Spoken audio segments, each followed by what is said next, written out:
What's going on? You're in the Beat Sessions, the place for all things music. I'm your host, Mitchell Weary. It's Friday, June 28th, and it's truly a pleasure to be back with all of you. Hope you've all had a fantastic year. Let's get down to business. Talk about the man in black. Mr. Johnny Cash has returned with a new record entitled Songwriter. Now, I'm not going to put a number on what studio record this is because we could debate that for forever, probably. But what I will say is that this is his fifth posthumous release. Last record he put out was a live release with the Royal Philharmonic Orchestra back in 2020, and original material, 2014, Out Among the Stars. Following that up, what a pleasure to be able to return to the channel and talk about such a legend, one of the greatest singers-songwriters of all time. And seriously, that voice, it's easily one of the best voices in popular music. These songs come from the point in time, like right before American Recordings, teaming up with Rick Rubin, finding this total revitalization of his career.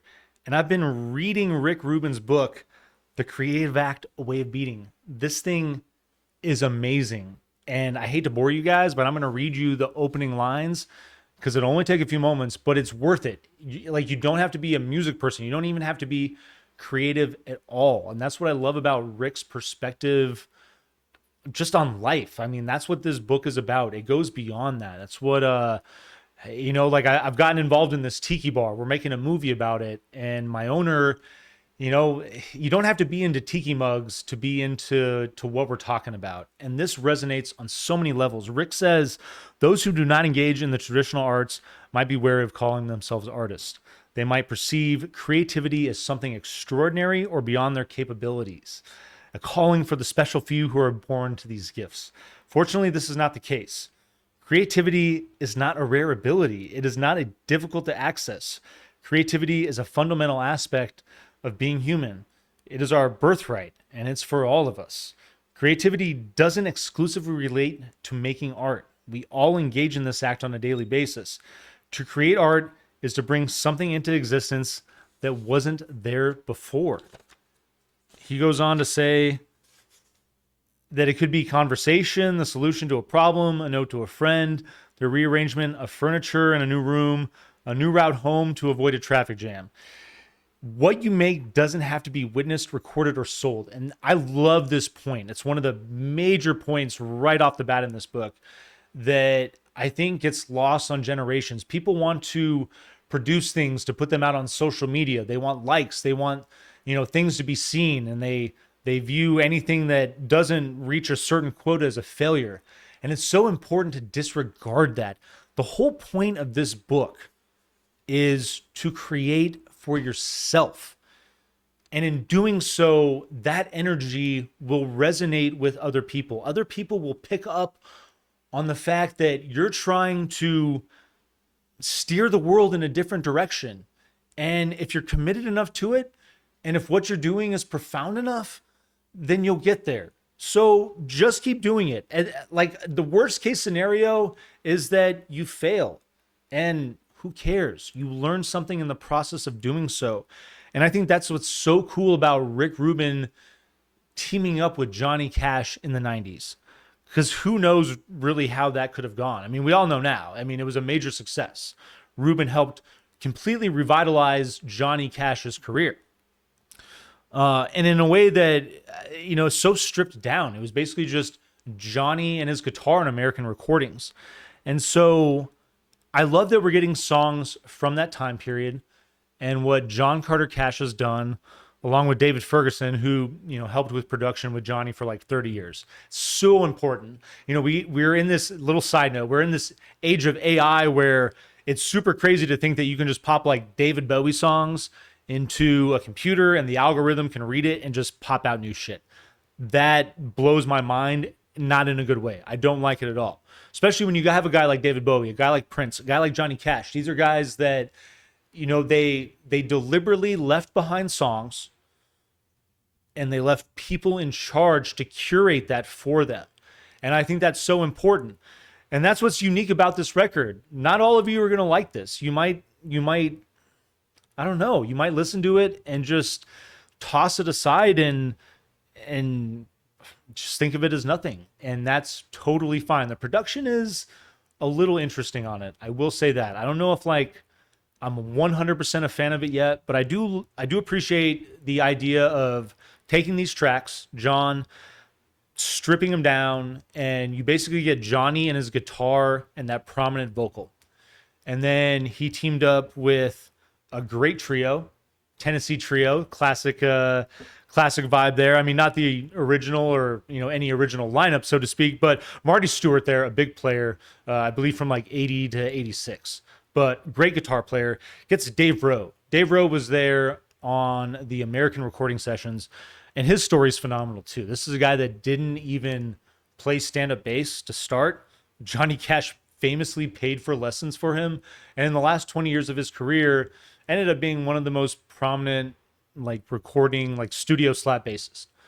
Passed away last year, unfortunately, rest in peace, but it's really cool that Dave has a presence on this record. And then Pete Abbott from Average White Band, not your original trio. I'm pretty sure that this isn't any original trio at all as far as that lineup, but you get a band that boosts the energy to these tracks. They pick up the tempo a little bit, and they do what is the most important thing, no matter what, no matter who is played in that outfit. They take a back seat and they just let Johnny's voice tell a story. Honestly, like I think that as much as I love Bob Dylan, even when he teamed up with the band, Bob Dylan never had anything like the Tennessee Trio, in my opinion. He never had a group of people, doesn't matter cycling in or out, that were just committed to the idea of letting his voice shine and letting him tell stories in that classic baritone of his. And that's what's really dope about this record. You get a record that I don't want to rank in a hierarchy because again, there's so many, but also it's like it's futile, right? But it's just cool to have new Cash music, and for a new generation, knowing that like the word is out there, people are talking about this.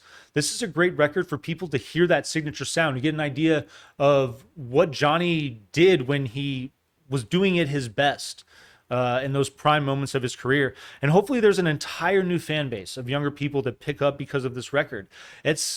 There's nothing wrong with it. Like I would say that, if there's a new Johnny Cash record every 4 years, as long as Dave and John are at the helm and in charge of production, or if they even want to invite Rick back to do some stuff, that's totally cool. But this is a fun record. It's hot, 10 tracks, 11 tracks, about 30 minutes. I've said it on the channel before. It's one of those things where you just keep flipping it over and over again. It sounds timeless. It sounds fresh. I love it. If you can pick it up at a local record store, the production again it's interesting, but I think it's worth the buy. And especially if you can find it for like 20 or 25 bucks, scoop this thing. It kicks off with Hello Out There, a song that I believe he wrote that, God, like probably like 50 years ago or something like that. So it's really cool to have a few tracks on this record that, that go back to the origins of that career. And again, given the influence of the musicianship on this album, the homage to the Tennessee Trio, so to speak, it's a perfect opener. Get that soft galloping signature feel. I love when his voice enters, just that familiar warmth. The slide that plays around is interesting. And this is a song that Johnny was featured on a song, The Wanderer. It's the last track on U2's Europa. It came out in 93. And this song, damn it, if it like almost isn't like a sequel to that. And it's an album closer for U2. It's a great way to open up this thing. John's a smart guy. I really like that move. Spotlight is your second track. Loose percussion. I really like the percussion on this song is amazing. I definitely think it's a highlight. Dan Auerbach too, from the Black Keys, a super highlight. And at the moment that the guitar hits on this track, it's him. I love that familiarity, and I think that it's a match made in heaven. And it's too bad that Johnny isn't still around to team up with him, because if they had done a whole album together, I think that they could have really done some cool shit together, honestly. But we get this track that it rides a solid groove. It's at least we have this one song, and I love that. I love them teaming up on this thing. I love him having an influence on this thing. Drive On, previously released on American Recordings, but I like the way that the tempo gets picked up and you get a little more musicianship. Again, American Recordings, super stripped down. It's one of my favorite things about that record. Rick Rubin bringing Johnny Cash back at a point in his career where he's pretty much obsolete, and he does it with just his voice and just his guitar. That's what makes the man so brilliant. But I definitely appreciate this new version of the song with the different instrumentation.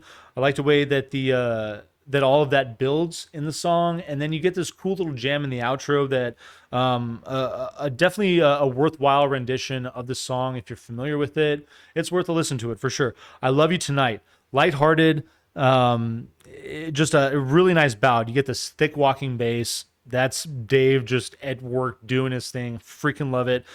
Gentle slide, little piano to accompany it. It's a lovely change in pace. Really sweet track.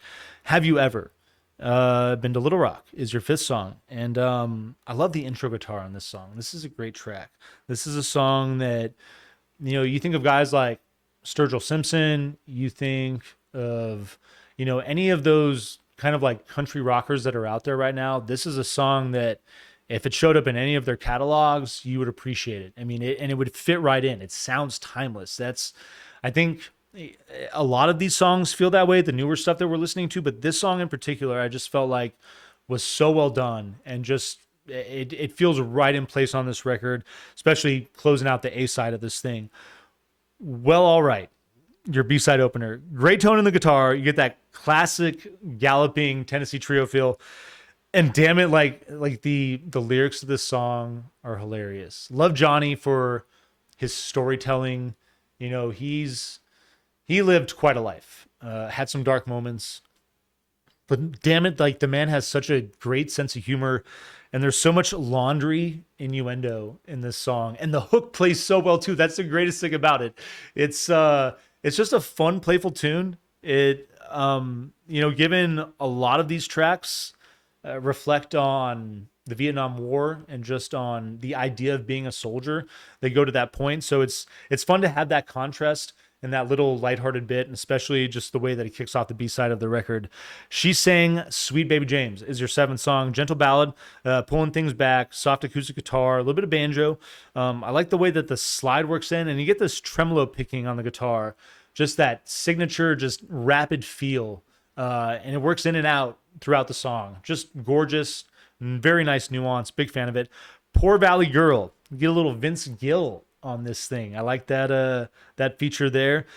Signature Americana Cash feel. And I like that about the B-side of the record. It definitely hits this point where the songs just it seems like the goal, the objective is to really just give you that signature feel that we all kind of expect from Johnny.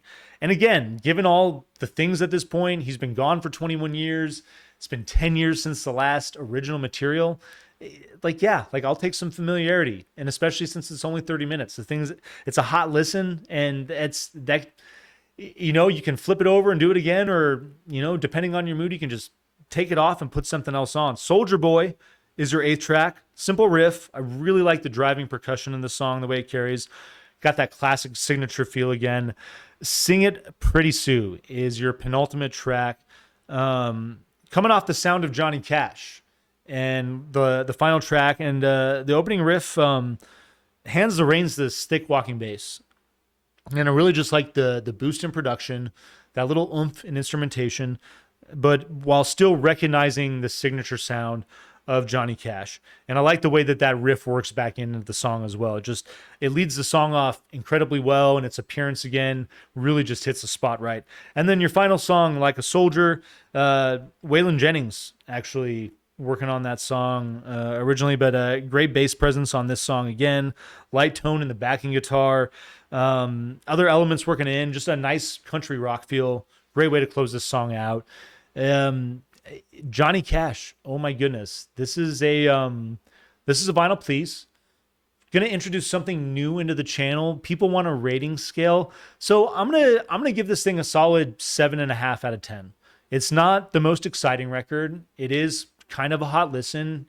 It would be nice to have, maybe another 10 minutes of music, given the price of wax and all of that stuff. But honestly, just periodically having new music from Johnny Cash, a voice that is so legendary and just so signature. And again, talking about, guys like Sturgill Simpson, Ryan Adams, Jason Isbell, all these guys that are riding the waves of that country sound.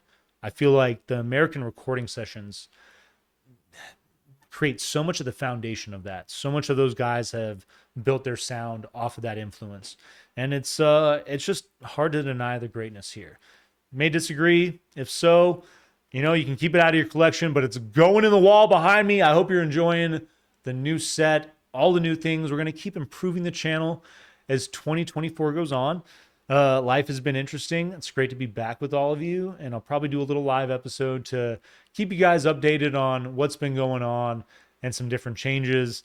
But in the meantime, please like this video, share it, subscribe to the channel, do all the things to help me blow this channel up in 2024, and stay tuned throughout the week for more album reviews. We'll see you next time on the Beat Sessions.